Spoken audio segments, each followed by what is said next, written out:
Баршаңызға сәлем, ұстаған оразаларыңыз қабыл болсын. Бүгін сіздермен бірге бір жасағаннан ақ идеально болып шығатын пельменнің қамырын дайындаймыз. Ендеше бастайық. Ең алдымен қамырымызға бір жұмыртқамызды салып, үстіне бір ас қасық сұйық майымызды қосып, енді суымызға бір шай қасық тұзымызды салып араластырып, тұзымыз ерігенге дейін араластырамыз да, осылай жаңағы жұмыртқаларымызды қолмен жақсылап араластырып аламыз. Енді оның үстіне суымызды 2-3 бөлікке бөле отырып, қоса отырып, қолға жабыспайтындай етіп қамыр илеп аламыз. Суымыз қатты мұздай емес, ыстық емес, жылы болған жөн болады. Неге қамырымыз осындай болып шығады. Енді бетін жауып, 10 минутқа кішкене тындырып қоямыз.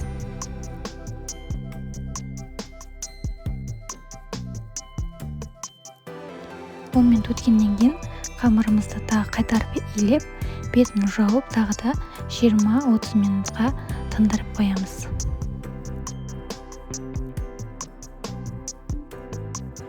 Минут өткеннен кейін қамырымызды осылай ұн себе отырып жайып аламыз. Бірінші қамырымызды осылай ұн себе отырып екі жағына осылай бір қайырып, екі қайырып, қолымызбен, жұдырығымызбен жақсылап июн қандырып жайып аламыз. Одан кейін барып, оқтаудың көмегімен осылай ортасына қатты салмақ түсірмей, шеттенен бастап жаятын боламыз. Сол кезде қамырымыз әдемі болып шығады.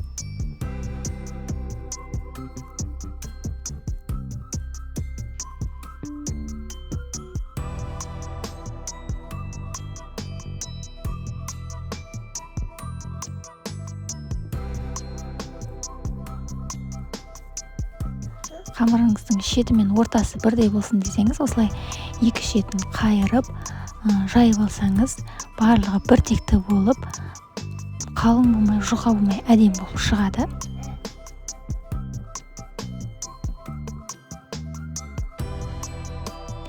Құрметті көрермен, егер сіз мен каналымда алғаш болсаңыз, каналыма тіркеліп, лайк басып, өз пікіріңізді қалдырып кетсеңіз, алдын ала рахмет. Неге біздің қамырымыз қатты қалың емес, тым жұқа емес, орташа болып әдемі болып шықты. Енді қамырымызды кесуге дайындаймыз. Ол үшін осылай жинап алып, арнайы формаңызбен немесе төртбұрышты етіп кәдімгі кесе берсеңіздер болады.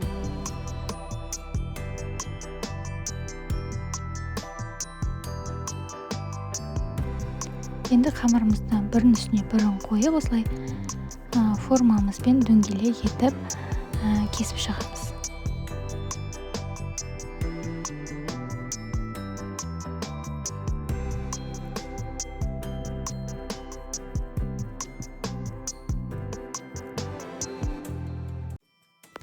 Кесіп дайындап алған қамырымызға фаршымыздан кішкене бөлігінен сала отырып, осылай бүгіп шығамыз.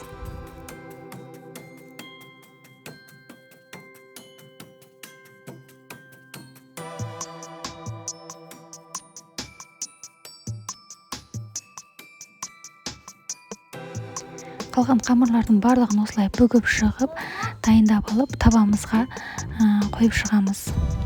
Неге осымен біздің қарапайым ғана рецептпен дайындалған, бірақ нәтижесі керемет болып шығатын пельмендеріміз дайын болды. Жыртылмай, бір-біріне жабыспай әдемі болып пісіп шығады. Сіз де осы рецепт бойынша жасап көріңіздер. Ас болсын, келесі видеода кездескенше сау болыңыздар.